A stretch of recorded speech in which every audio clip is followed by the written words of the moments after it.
Okay, then, good morning. And we're going to carry on our discussion, finish off our discussion about the chapter dealing with endocrine systems. But we're going to segue straight into a discussion about reproduction, which is really a continuation of our discussion of endocrine systems. I just want to finish off, because I did this quite hurriedly at the end of the class last time. I just want to point out to you the activity of the adrenal glands, which is actually really important for us as human beings, for reasons that will become clear as I go through this explanation. Okay, so remember what I told you about the adrenal glands. The adrenal gland is actually like two glands. It has an interior portion here called the medulla, and an outer portion called the cortex. And those are really like two different glandular systems. Both respond to information from the hypothalamus, but in completely different ways. The adrenal medulla is connected to the hypothalamus by nerves. Nerves run from the hypothalamus through the sympathetic nervous system, through the spine to the adrenal medulla, and in response, especially to sudden stress, a fright, something like that, causes the hypothalamus to send messages to the adrenal medulla, and the medulla releases a set of hormones, mainly epinephrine and norepinephrine, which you may have heard called adrenaline and noradrenaline. The proper name is epinephrine. And it's those hormones which produce the symptoms of the fight or flight response, the sudden increase in heart rates, for example, the increase in blood pressure to muscles and to the brain, the shutting down of the gut, things like that, getting the organism ready to either fight for its life or to run as fast as possible in order to survive. But this is a very short-term response. The body cannot sustain that for any length of time. So that is, you know that when you get a fright, well, your heart beats like crazy for a little while, and everything's all geared up, you're all alert and everything. But then after a short time, you calm down again, especially once the threat has disappeared. So that is fine. Let's just picture this as the systems evolved, okay, for predator-prey systems. Imagine a zebra going across the savannah, and a lion leaps out and attacks it. Well, what's the zebra going to need to do? The zebra needs to run as fast as possible. That is this response. It's this short-term response. Provides a massive, the body gears up to metabolize as much glucose as possible, for example. Lots of energy. Muscles are working well. The brain is alert. The animal flees as fast as possible. Now the zebra survives, goes and stands under a tree, but is it happy? No, it's on alert. It's not being continually stimulated by this system. This is a short-term system, but the animal has to remain alert. It is still under stress, but now comes under a longer-term stress. This is a stress which is going to last for hours, right? It's going to be surveying its surroundings the whole time, looking to see, is it still in danger? Is it still in danger? That response is also governed by the hypothalamus, but it's not by direct connection through neurons like this. Instead, it's by a hormone cascade. The hypothalamus produces releasing hormones which act now on the anterior pituitary. So this is a hypothalamic pituitary response.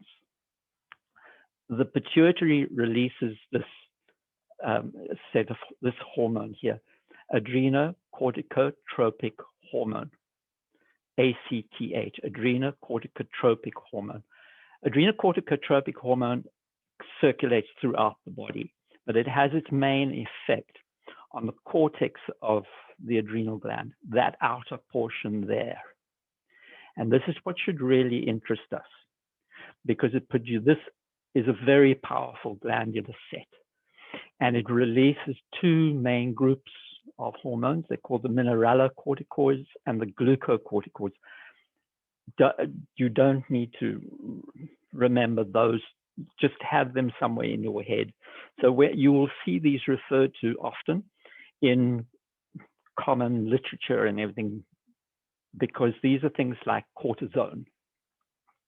Right? When you hear that word cortisone, remember this is one of the glucocorticoids, okay? These hormones, what we really want to look at is their effect.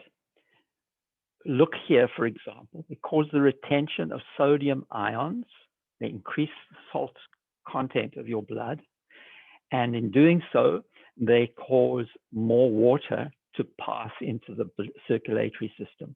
Well, if I increase the blood volume in my circulatory system, what am I going to do? I'm going to increase the blood pressure. And I'm not going to do it locally the way it happened here, where we increase blood pressure to the muscles temporarily. We're going to increase the blood pressure overall, globally through the whole organism, and we're going to maintain it there as long as the stress continues. As long as the brain is telling the hypothalamus to be on guard, this is going to carry on happening. Okay, so just bear that in mind.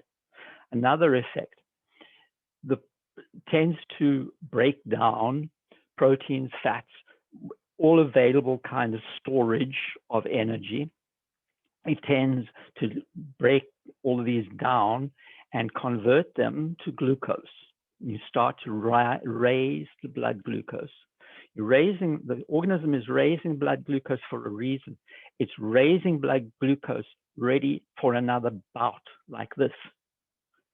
And the organism is in effect preparing itself for another fight or flight situation, right? Very importantly, some other systems that are not needed get suppressed. So for example, the immune system becomes depressed, the reproductive system becomes depressed under this. This is supposed to last for hours, and then eventually the organism calms down, says, no, we're safe, everything's safe, okay? And the stress is relieved and everything returns to normal. So that's fine. This is a really clever system, short-term and longer-term stress, all for survival. Here's the problem, especially for human beings, and that is the nature of the stress. The nature of the stress is not necessarily life-threatening. The nature of the stress could be your term paper at the end of the semester. The stress can be, relationship stress. It can be anxiety about your future, anxiety about your job, fulfilling deadlines. It's fulfilling deadlines, getting a nice house, getting a nice car, etc., etc., etc. That is this kind of stress feeding through the hypothalamus. And what's it doing to our bodies? It's causing our bodies to continually have high blood pressure.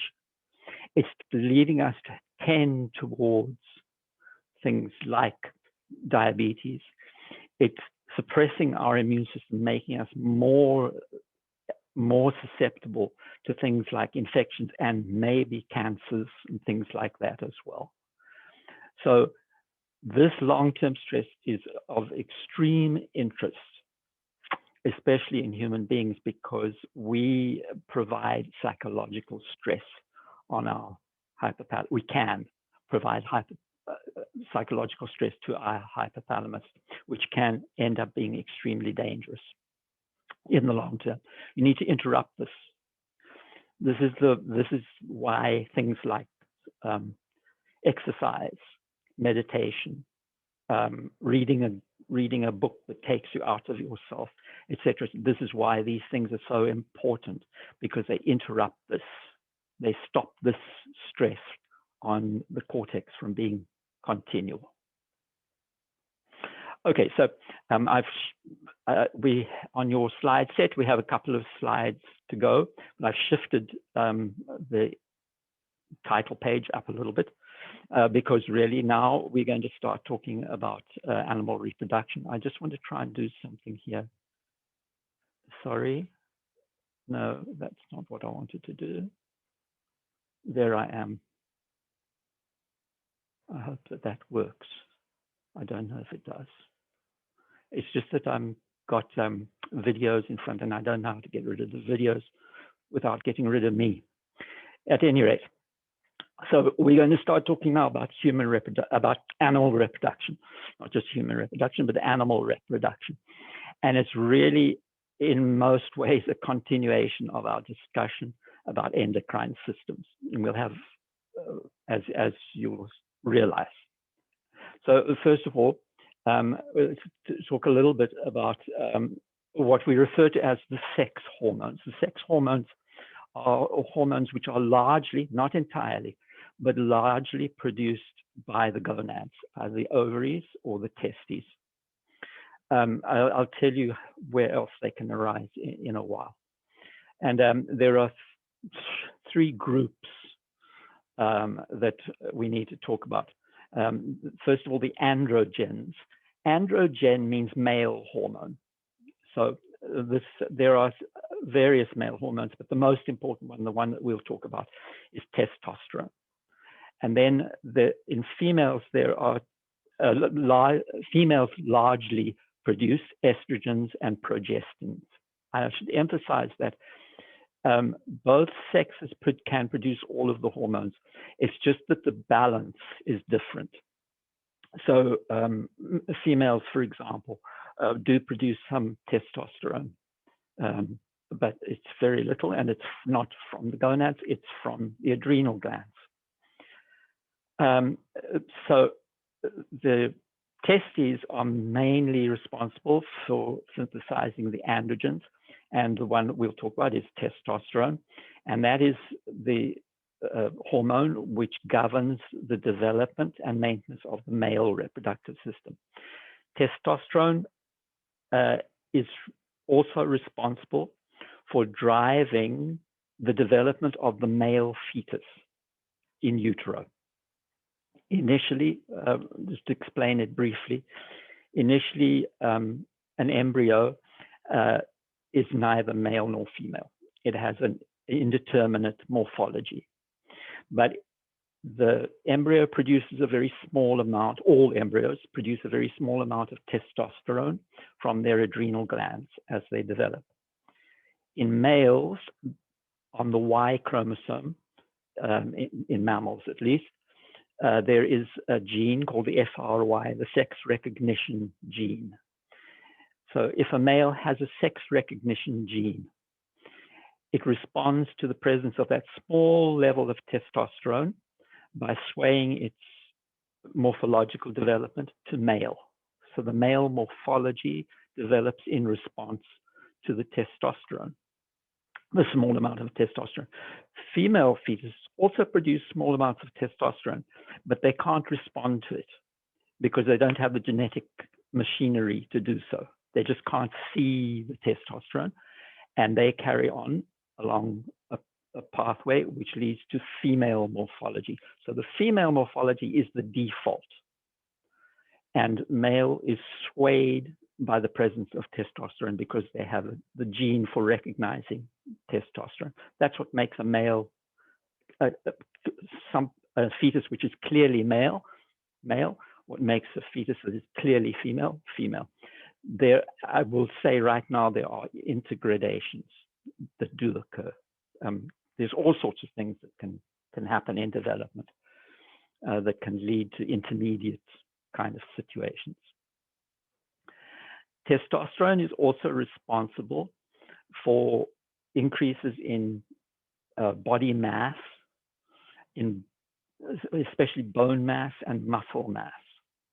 And that's why testosterone is a substance of abuse, because people take it in order to bulk up. That is true for females as well as for males. So it is abused. Testosterone can be abused as a way of bulking up, especially in sports and things like that, where people want strong bones and big muscles.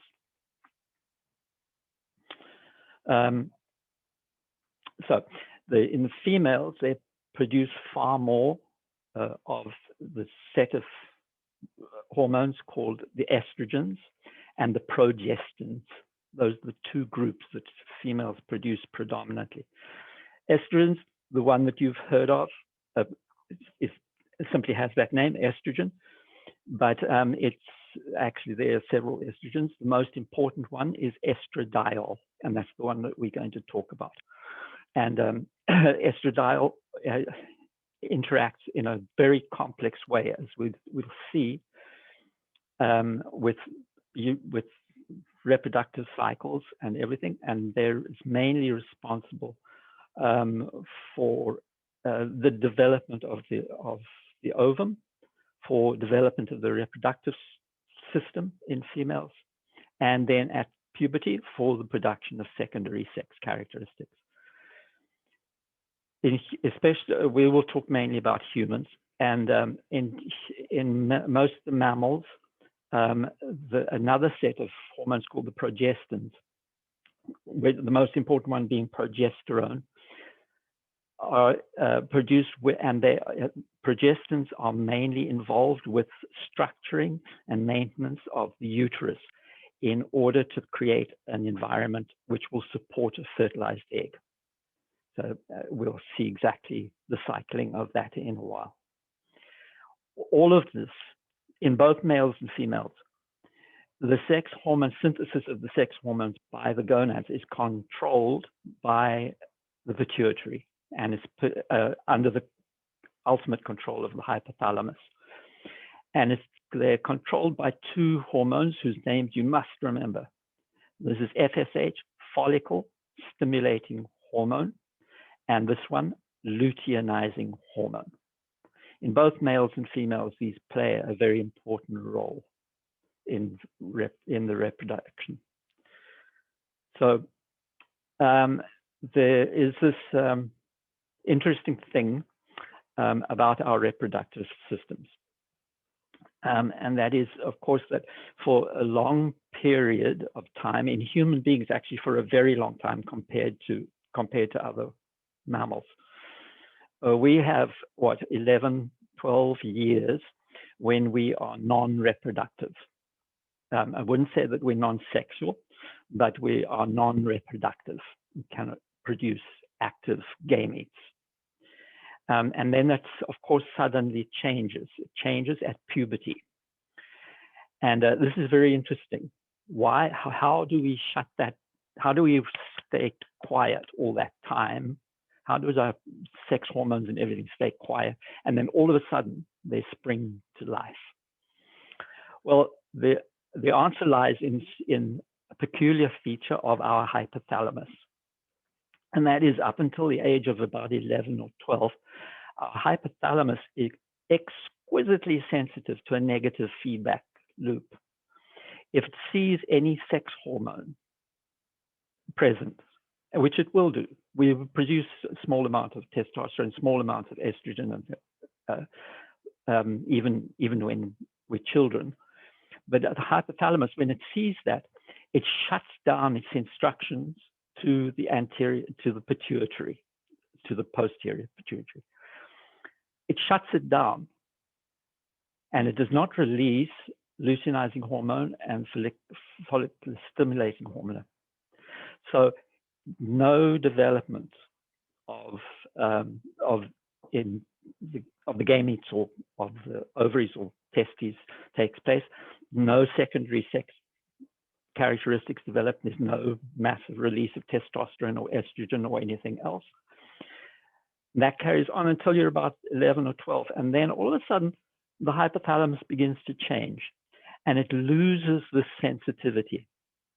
So that when testosterone and estrogens, etc., begin to circulate, now all of a sudden, the hypothalamus instructs the pituitary to produce luteinizing hormone and follicle stimulating hormone.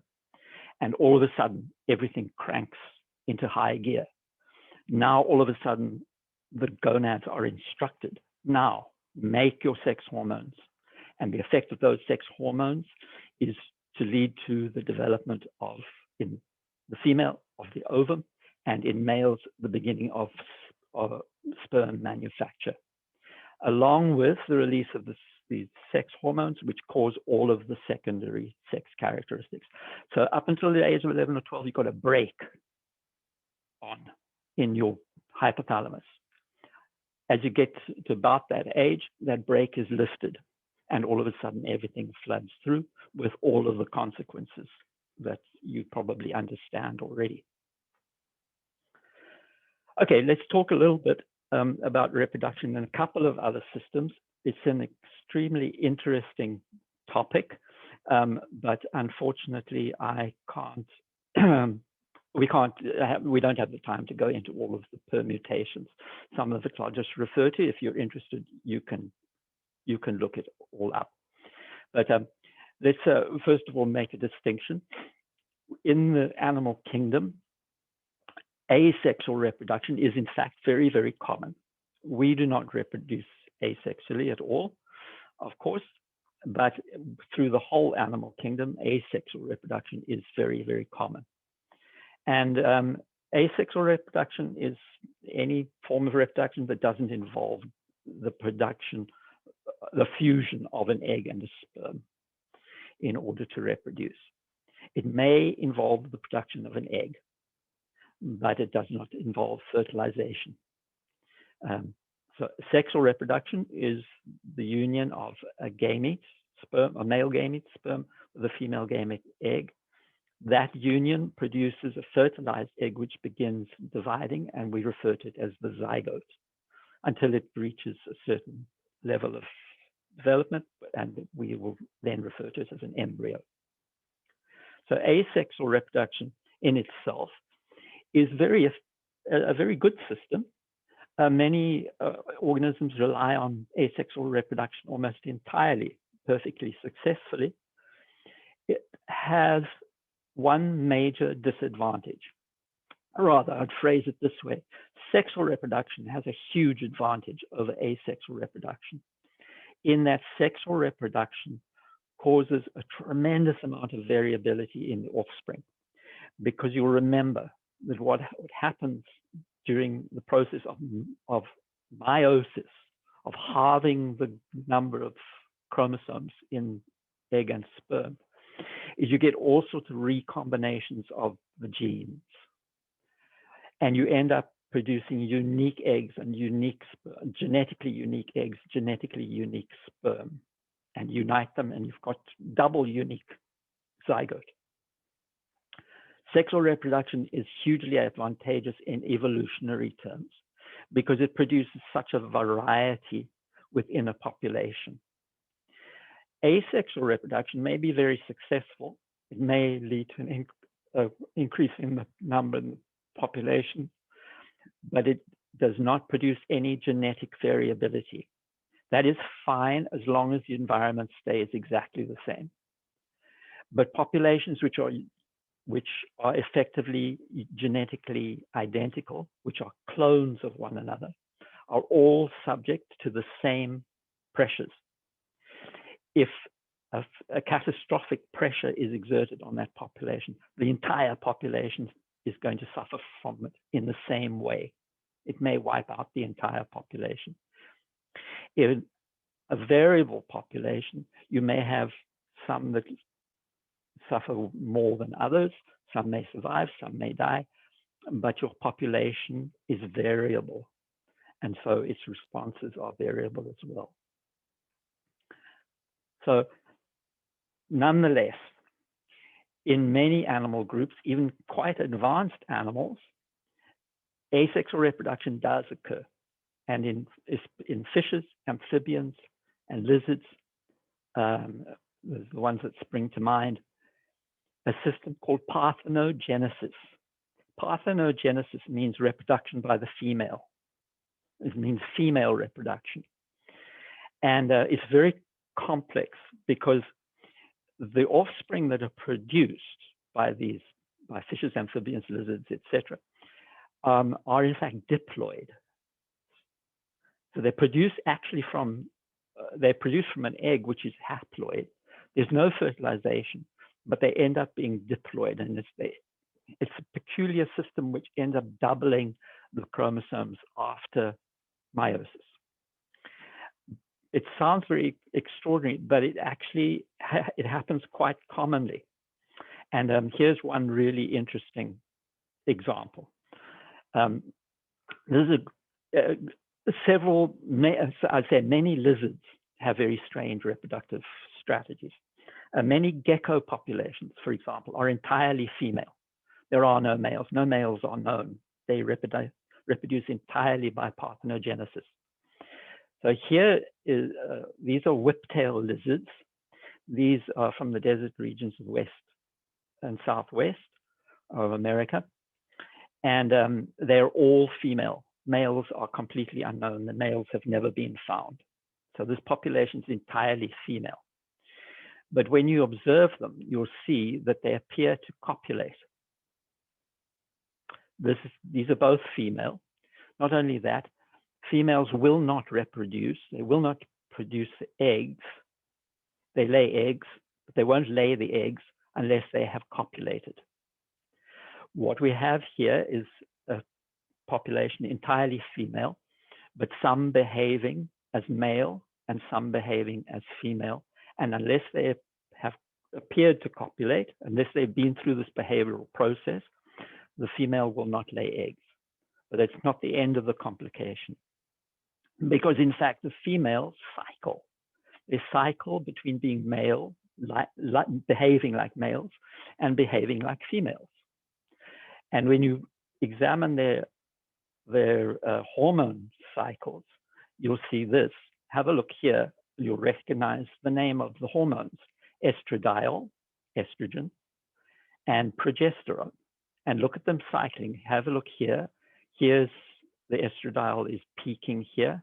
Immediately it's finished peaking. When it peaks, the female ovulates, and she now begins to form an egg from that ovulation. The progesterone maintains and drives the development of an egg, and then she lays the eggs, and all the hormones die down. When they die down in this period here, when she's got high progesterone, low estrogen here, she will behave as a male, and she will appear to copulate with the other females. When she has low, both of them are low, she behaves as a female. Why? She's getting ready to ovulate, and she'll ovulate as she'll appear to copulate in here during this period here, and then she'll ovulate. The females go between behaving like males and behaving like females, and they cycle between being reproductive and being non-reproductive, all driven by the cycling of these hormones. I don't need you to remember all of the details of the whiptail lizards. Just remember that they cycle between being male and female behaving in order to reproduce, and that they reproduce completely asexually. But what I do want you just bear in mind is have a look at this here. This peaking of the estradiol and this cycling together with the progesterone. Watch that, because we're going to see something similar in humans. These hormones interact with one another. In all of the animals, there is an interaction of these hormones which drives the reproductive cycles. We'll see something that will remind you of that when we talk about human beings. Now, that's not the end of the complications in animals, because there are also animals which undergo sex reversal. For example, this is a grouper. These groupers, I wouldn't say juveniles, they're not juvenile. For a long period of time, they will operate as females and lay eggs, everything, reproduce perfectly successfully. But then when they reach a certain age, they will become male. They will revert. to male. There are other fish which do the other way around. There are other fish which are male for quite a long time and then revert to female. And this is just part of the normal reproductive cycle. It's a very, very complicated thing. To try and understand the physiology and everything of it is very difficult. Nonetheless, that is what they do. Okay, so when in general, we also need to remember that when we look at animals, there are two ways in which they achieve fertilization. Fertilization, they have to somehow or other bring sperm together with egg. Now, in many, many animals that are aquatic, they have external fertilization. That is that they release egg and they release sperm into the medium around them and just let the sperm find the egg and fertilize. One of the characteristics of organisms which have external fertilization is that they have to produce an enormous number of eggs and an enormous number of sperm. Because so this is a rather erratic system. You're just having the eggs and sperm in the surrounding medium. They have to find one another. A lot of them are going to get swept away. A lot of them get eaten by predators and everything else. In many, many of organisms which have external fertilization, it's rather inefficient. They have to produce a huge amount of eggs, a huge amount of sperm. Not only that, the system is also vulnerable because, of course, the eggs and sperm could dry out if the medium was to disappear. They cannot lay eggs up on land because they will simply dehydrate. These systems are most commonly tied to water, to an aquatic system. I will say there are one or two highly specialized amphibians like frogs that do reproduce up on land, but in a way they create their own little aquatic environment. They either make a mucus-filled nest or something like that. It's still largely based on an aquatic system. The penetration onto land was most successful in those animals which developed that amniotic egg. Remember, we talked about it at the beginning of the semester. The development of the amniotic egg. This whole group of animals called the amniotes, of which we are one. However, in the amniotes, there is a requirement that delivery of sperm to egg be much more precise. And that delivery is an internal delivery. So even if something lays an egg outside, like a bird, or a reptile, whatever, fertilization is accomplished inside. It is much more precise, and it allows the organism to produce far fewer of eggs and sperm as well.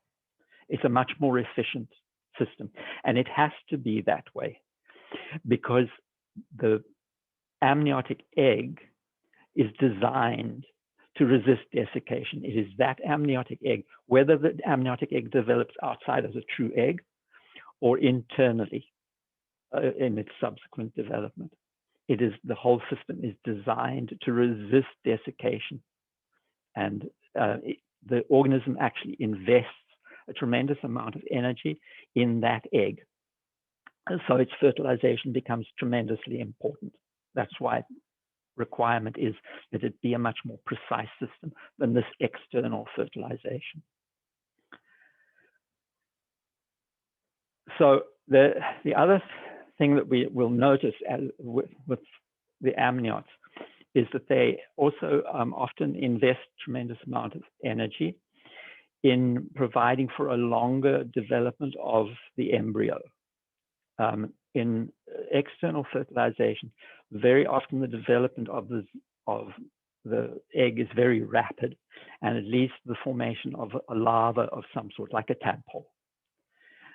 Where in the amniotes, much more commonly, the sexual development leads to the production of what is effectively a juvenile of the animal. It's a small version of the animal, which has to grow and develop afterwards, but has much more independence and much more similarity to the adult than in most of the things which fertilize externally. They also often provide a lot more parental care, by the way. The amniotes not always, but very frequently provide parental care of one sort or another. So the egg and sperm are produced in specialized glandular systems referred to as the gonads, the testes in males, ovaries in the females. And the gametes are produced by a process of meiosis.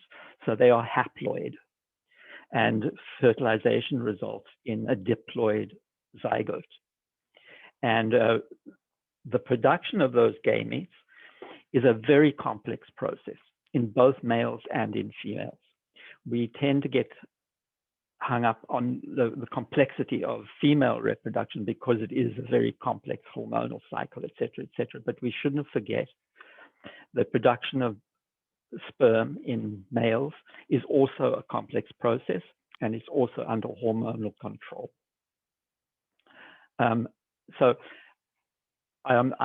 You'll see in your notes set that there's a lengthy set of slides dealing with anatomy, with reproductive anatomy and everything else. I am not going to cover that. I want you to revise that on your own. This is surely familiar to most of you, and you will have covered it, I'm sure, in high school and everything else. There's no point in my going over all of these anatomical structures. Instead, please do this on your own, but please make sure that you actually do it, okay? This is examinable. But what I'm going to emphasize to some extent is the difference and some of the similarities between the production of sperm. The production of sperm is called spermatogenesis, and oogenesis, which is the production of a mature egg in the female. It's an extraordinary thing that in females, most of the development of the egg actually takes place in the fetus. A female is born with almost all of the ova that she's going to produce ready in the ovary. They're all sitting ready. They're actually waiting for hormonal cue to complete the development, which will lead to their expulsion from the ovary, and then for fertilization to complete the very last stage of their development. It's a really elaborate system. Spermatogenesis takes place once puberty is reached. Spermatogenesis in the male takes place continuously. It's continuous and very, very prolific. Males produce millions of sperm per day. Females limit their production of eggs. In actual fact, in human beings, we produce rather more eggs than most mammals because we share with some of the other primates a characteristic that we have a 28-day about cycle of production of an egg each cycle. Other animals do not do that. They limit their production of eggs even more and often only produce eggs once a year or a couple of times a year. So spermatogenesis, continuous. Oogenesis, it depends on the animal you're talking about, but it's usually intermittent in one way or another. So the other differences between spermatogenesis and oogenesis are, very importantly, that remember that in meiosis, in the process of meiosis, a cell divides into 4 progeny, okay? And those 4 diploid cell undergoing meiosis produces 4 progeny, which are haploid. In males, in the production of sperm, all 4 of those cells survive, and they are essentially identical to one another, excepting in their genes. Their structure is identical. In the ovum, this is not the case. In the ovum, it still undergoes a single cell, still undergoes meiosis and produces 4 progeny, but 3 of those progeny are not going to survive. Only 1 survives, and that survives as the ovum. And the reason for that is that all of the nutrient and everything is invested into 1 cell. Instead of being divided, instead of all the cellular material being divided in 4, as it is in the sperm, instead, the systems of division lead to the production of 1 very large cell, all of the nutrient stores that are needed for early development, and 4 very small cells which do not survive. So we'll see exactly how that occurs. Let's have a look at the production of sperm in the male. First of all, the testis is populated in the embryo by a whole very, very large population of cells which are produced from in development, lead to the production, of this cell called a spermatogonial stem cell. Now, here's the characteristic of a stem cell. A stem cell, when it divides, one of the products of the mitotic division will then act as a stem cell again. The other one goes on to do something different. So what is happening in a stem cell is a stem cell continually reproduces itself, but it produces one of the daughter cells can go on into some other stream of development. That's exactly what's happening here. We have a spermatogonial stem cell, divides, reproduces itself, but it produces this cell here called a spermatogonium. If you look in the testis, you'll find that the testis is densely populated with spermatogonia. And the reason for that is that the spermatogonia can actually continually reproduced by the stem cells. The spermatogonia then undergo mitotic divisions, and they produce these cells called primary spermatocytes. It's the primary spermatocytes that are going to undergo meiosis. They undergo, it's classic meiosis, undergo meiosis 1 and meiosis 2, producing 4 cells.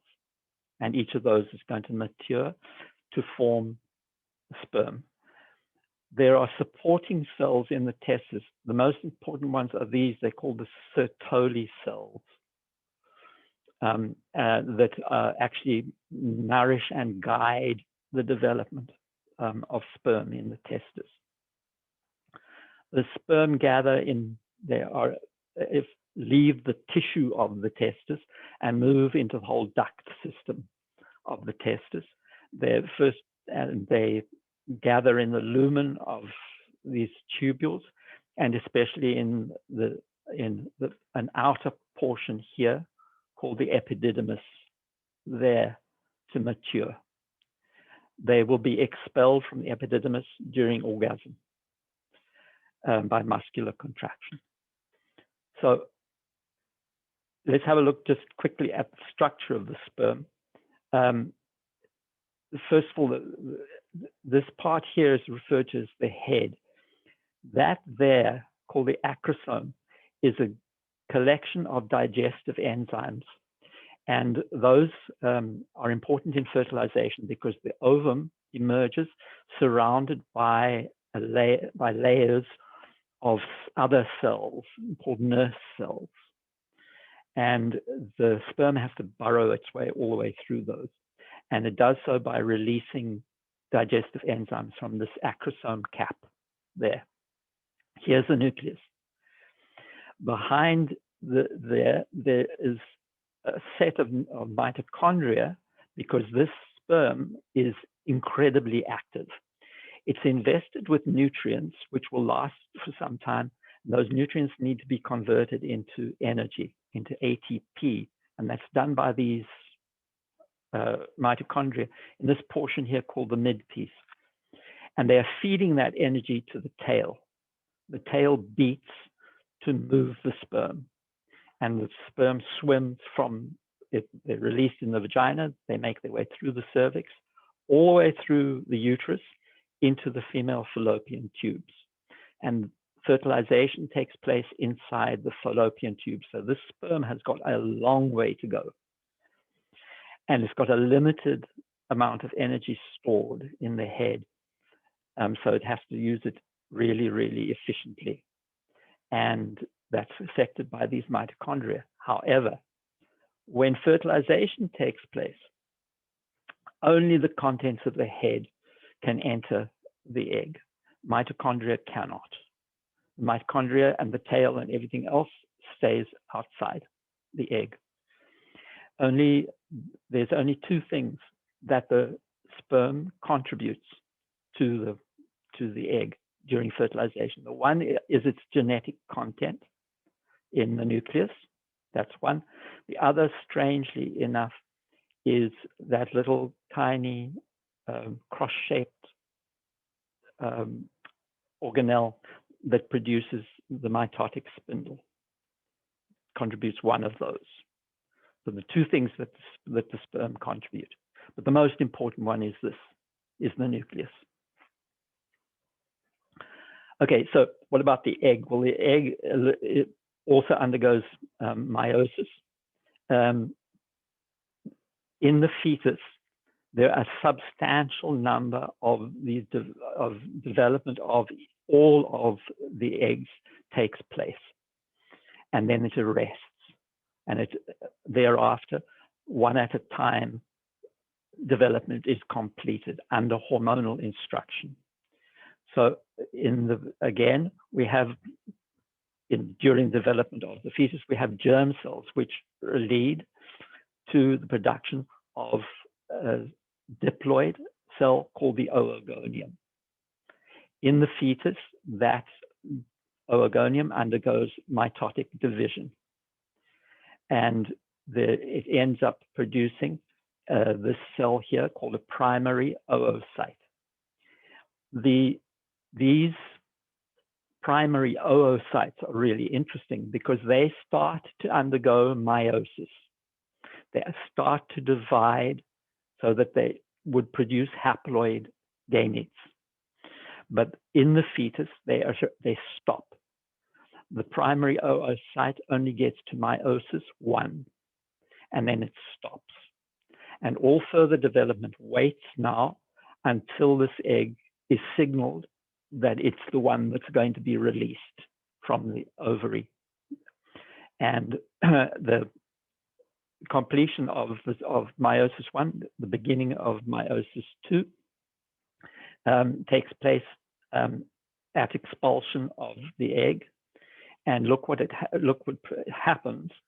First of all, this is its first set of meiotic divisions that completed. It produces this little tiny body here, this tiny cell here called a polar body. This is called a secondary oocyte, and it's going to begin another division. This is meiosis 2. It's going to begin that division, but now that is going to arrest. And it's going to await fertilization, and it's only going to complete at fertilization. At fertilization, meiosis 2 is completed, the second polar body is expelled, and you end up with one fertilized egg. What you need to remember is here, at this point here, this is actually dividing into 2, right? We end up actually with 3 little polar bodies and 1 egg. So our products of meiosis, we end up with 4 cells, but 3 of them die as polar bodies, and everything else is invested here in this one big egg.